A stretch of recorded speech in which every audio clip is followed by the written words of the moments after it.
اس زمانے میں آپ نے مجھ سے اتفاق کیا کہ نہیں ہوگا،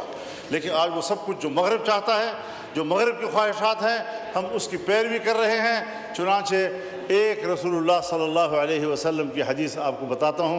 آپ نے فرمایا لَتَتَّبِعُنَّ سُنَنَ مَنْ قَبْلَكُمْ شِبْرًا بِشِبْرٍ وَذِرَاعًا بِذِرَاعٍ حَتَّى لَوْ دَخَلُوا جُحْرَ ضَبٍّ تَبِعْتُمُوهُ قَالُوا يَا رسول اللہ الْيَهُودَ وَالنَّصَارَى قَالَ فَمَنْ۔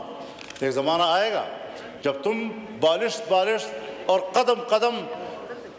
پچھلی امتوں کی پیروی اس طرح کرو گے کہ اگر وہ گوہ کی غار میں گھسنے لگے تو آپ وہاں بھی ان کی پیچھے پیروی کرتے رہیں گے۔ صحابہ کرام نے عرض کیا یا رسول اللہ ہم یہود و نصارہ کی پیروی کریں گے؟ آپ نے فرمایا پھر اور کون ہو سکتے ہیں؟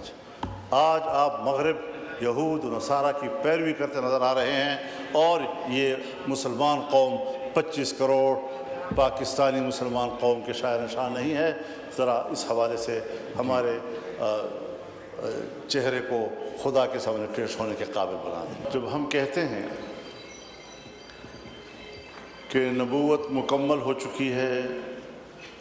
وحی مکمل ہو چکی ہے، اور اللہ رب العزت فرماتے ہیں الیوم اکملت لکم دینکم واتممت علیکم نعمتی، میں نے اپنا دین تم پر مکمل کر دیا ہے اور اپنی نعمت تم پر تمام کر دی ہے۔ اس کے بعد ایک ہی چیز قیامت تک کے لیے زندہ ہے، اور وہ ہے شورا، کہ اگر کوئی ایسی نئی چیز آئے، نیا مسئلہ سامنے آئے، تو اس پر قیامت تک مشورے کا راستہ کھلا رہے گا۔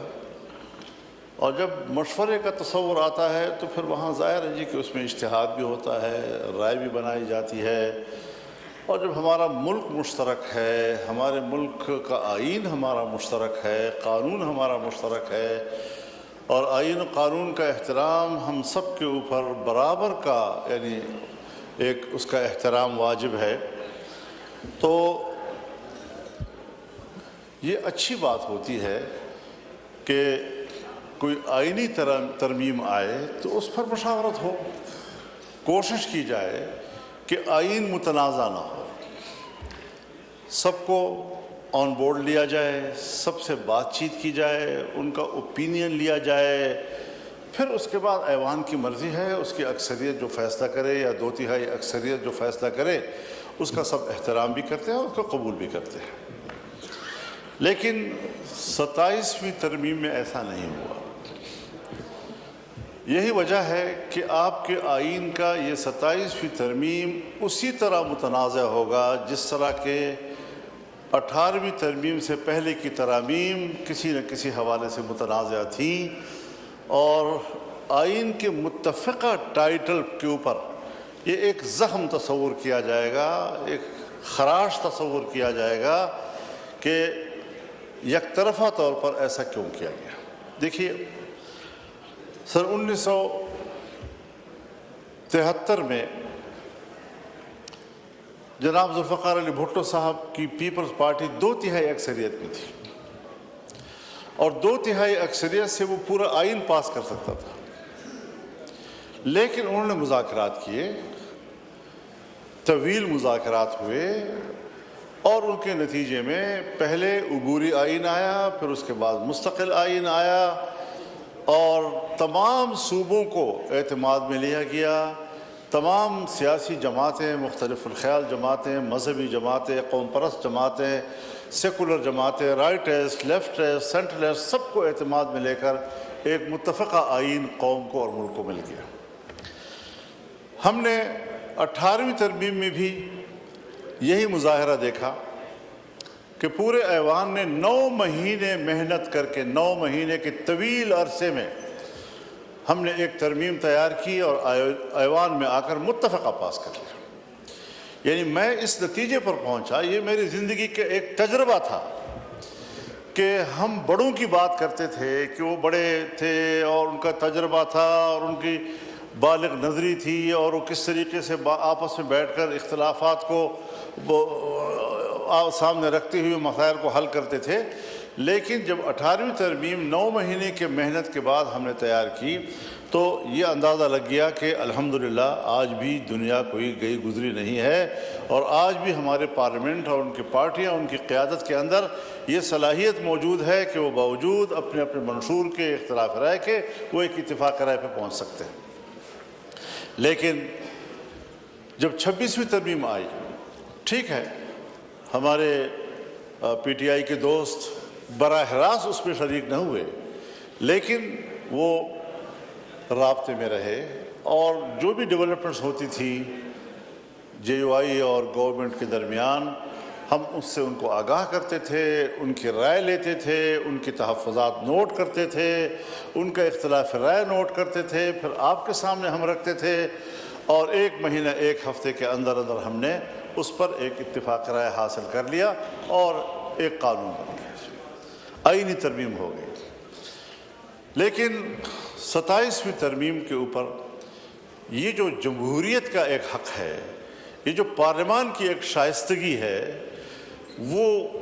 اس کے تقاضے پورے نہیں ہو سکے، اور یہی وجہ ہے کہ آج قوم مطمئن نہیں ہے اس کے بارے میں، اس حوالے سے اطمینان موجود نہیں ہے، نہیں کسی کو اعتماد میں لینے کی کوشش کی گئی۔ تو سب سے پہلی بات تو یہ ہے کہ شعوری طور پر ایسا کیوں کیا گیا، اور کیوں قوم کو یہ موقع فراہم کیا گیا کہ وہ آئین کے اوپر انگلی رکھے کہ آئین کا یہ حصہ جو ہے یہ جانبدارانہ ہے، یک طرفہ ہے۔ پھر اس کے اندر ظاہر ہے کہ کچھ ایسے مراعات اور سہولتیں بعض شخصیات کو دی گئی کہ ہمیں ان شخصیات کے حوالے سے، ان مناصب کے حوالے سے، اس کے احترام میں ہمارا کوئی اختلاف نہیں ہے، لیکن ملک کے اندر ایک طبقاتی فرق کہ اس منصب کا بندہ جو ہے وہ ایک الگ حیثیت سے ملک کے اندر مراعات یافتہ ہوگا، اور اس حیثیت کے لوگ جو ہے وہ اس حیثیت میں مراعات یافتہ ہوں گے۔ تو جناب اسپیکر، یہ پہلو اس کو مد نظر رکھنا چاہیے کہ قوم میں اس کو پذیرائی نہیں مل رہی ہے، اور لوگ طنز و مزاح بھی کرتے ہیں، اختلاف رائے بھی کرتے ہیں کہ ہمیں شخصیات سے بھی جھگڑا نہیں ہے، ہمیں ان کے ایک منصب سے بھی جھگڑا نہیں ہے، لیکن ایسے مراعات کسی کو دینا یہ شاید خدمات کا صلہ نہیں ہے، بلکہ یہ ایک مستقل طبقاتی فرق کا اور امتیاز کا مسئلہ ہے۔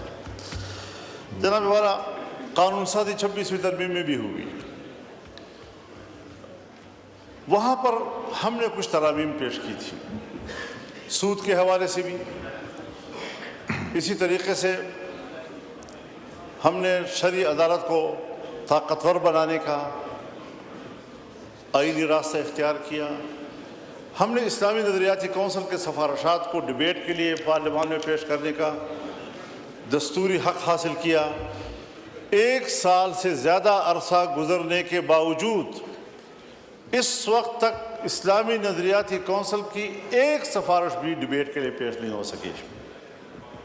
اس کا معنی یہ ہے کہ کیا وہ سب کچھ دفع الوقتی تھا؟ اس وقت مجبوری تھی، کچھ حاصل کرنا تھا تو اس میں جو چیز آئے آپ قبول کرتے چلے جائیں؟ یہ چیز میرے خیال میں سیاسی لحاظ سے بڑے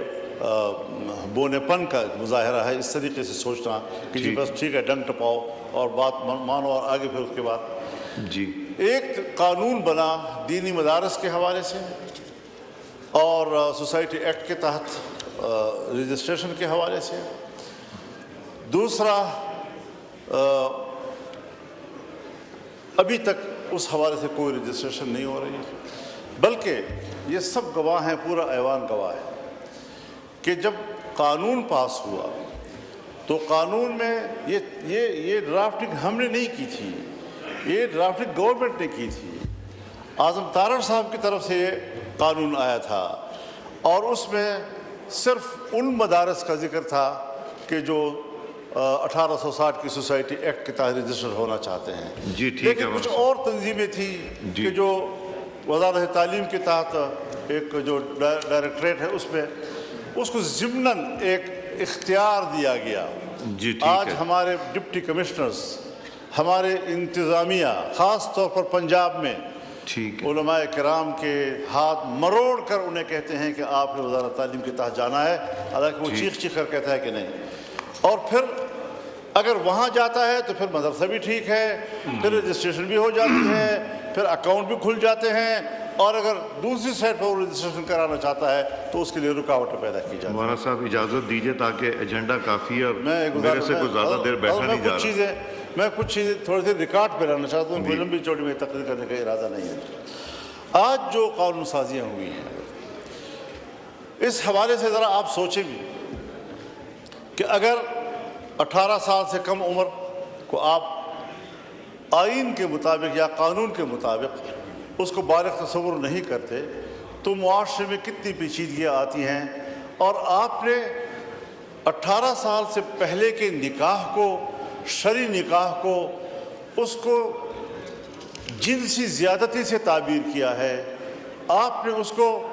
اس کی سزا زنا بالجبر کی تجویز کی ہے. آپ مجھے بتائیں کہ ایک طرف آپ ان کو جنسی زیادتی بھی کہیں، ایک طرف آپ ان کو زنا بالجبر سے بھی تعبیر کریں، اور دوسری طرف آپ یہ بھی کہیں کہ اگر بچے پیدا ہو گئے تو وہ جائز ہوں گے اور اس کی کفارت. مولانا صاحب ایجنڈا بہت بڑا ہے، پلیز تو ایک تو یہ مہربانی کیجئے وائنڈ اپ کر دیں. دوسری چیزیں جو ٹرانسجینڈر کے حوالے سے ہیں، حضرت یہ چیزیں اسلامی نظریاتی کونسل مسترد کر چکی ہے، شرعی عدالت مسترد کر چکی ہے. جب ہمارے وہ ادارے جس کی حیثیت یا عدالت کی ہے یا ہمارا آئینی ادارہ جو سفارشات پیش کرتا ہے، وہ سب اس پر متفق ہیں کہ اس قسم کے اقدامات جو ہیں وہ غیر شرعی ہیں، قرآن و سنت کے منافی ہیں، تو آپ نے اغراض و مقاصد میں لکھا ہے کہ یہ اقوام متحدہ کے منشور کا تقاضا ہے، ٹھیک ہے، یا ان کے مطالبات کا تقاضا ہے. کیا آپ نے اقوام متحدہ کے منشور اور اس کے آئین اور انسانی حقوق کا حلف اٹھایا ہے، یا آپ نے اس آئین کا حلف اٹھایا ہے جس آئین کے تحت آپ قرآن و سنت کے تابع قانون سازی کے پابند ہیں، اس کے خلاف نہ کرنے کے آپ پابند ہیں؟ اس حوالے سے ذرا اپنا امتحان لیجئے، اور جو غلطیاں آپ لوگ کر رہے ہیں نوٹ کریں. یہ چیزیں یہاں تو کہتے ہیں کہ میں نے اللہ کو جواب دینا ہے، اللہ کو جواب دینے والے کام تو آپ کر چکے ہیں، ٹھیک ہے، تو اس کا کون سا جواز ہے، کون سی شریعت ہے کہ جس کے تحت آپ ایسے کام کر رہے ہیں؟ اور پھر اس کے ہمیں سزائیں بھی دی جاتی ہیں کہ آپ مخالفت کیوں کر رہے ہیں، آپ یہ کیوں کر رہے ہیں. میں جائز مخالفت کرتا ہوں، میں جذباتی مخالفت نہیں کرتا، میں صرف پوائنٹ سکورنگ کی باتیں نہیں کیا کرتا. میں اس ایوان کو توجہ دلانا چاہتا ہوں کہ آپ نے یہ غلطیاں کی ہیں، اس کو آپ ریموو کریں، واپس کریں. جس طرح کہ آج آپ نے کچھ چیزیں omit کی ہیں اس کو بھی آپ omit کریں، اور آئین کو ٹھیک کریں اور قانون کو ٹھیک کریں. ہم اس ملک میں گھریلو تشدد والا قانون، اس پر حضرت جب پنجاب میں یہ قانون آیا تھا تو میاں شہباز شریف صاحب وزیر اعلیٰ تھے، ہمارے وہاں مذاکرات ہوئے تھے، اور پروفیسر ساجد میر صاحب جو حکومت کے اتحادی تھے وہ میرے ساتھ آ کر بیٹھ گئے، ڈٹ کر کہا کہ یہ دین کا مسئلہ ہے، آپ ہمارے ہزار اتحادی صحیح لیکن ہم آپ کو اس میں سپورٹ نہیں کر سکتے. تو اس قسم کی چیزیں آج جائز ہو گئی. اس دن آپ نے اس زمانے میں آپ نے مجھ سے اتفاق کیا کہ نہیں ہوگا، لیکن آج وہ سب کچھ جو مغرب چاہتا ہے، جو مغرب کی خواہشات ہیں، ہم اس کی پیروی کر رہے ہیں. چنانچہ ایک رسول اللہ صلی اللہ علیہ وسلم کی حدیث آپ کو بتاتا ہوں. آپ نے فرمایا لَتَتَّبِعُنَّ سُنَنَ مَنْ قَبْلَكُمْ شِبْرًا بِشِبْرٍ وَذِرَاعًا بِذِرَاعٍ حَتَّى لَوْ دَخَلُوا جُحْرَ ضَبٍّ تَبِعْتُمُوهُ قَالُوا يَا رسول اللہ الْيَهُودَ وَالنَّصَارَى قَالَ فَمَنْ. ایک زمانہ آئے گا جب تم بالشت اور قدم قدم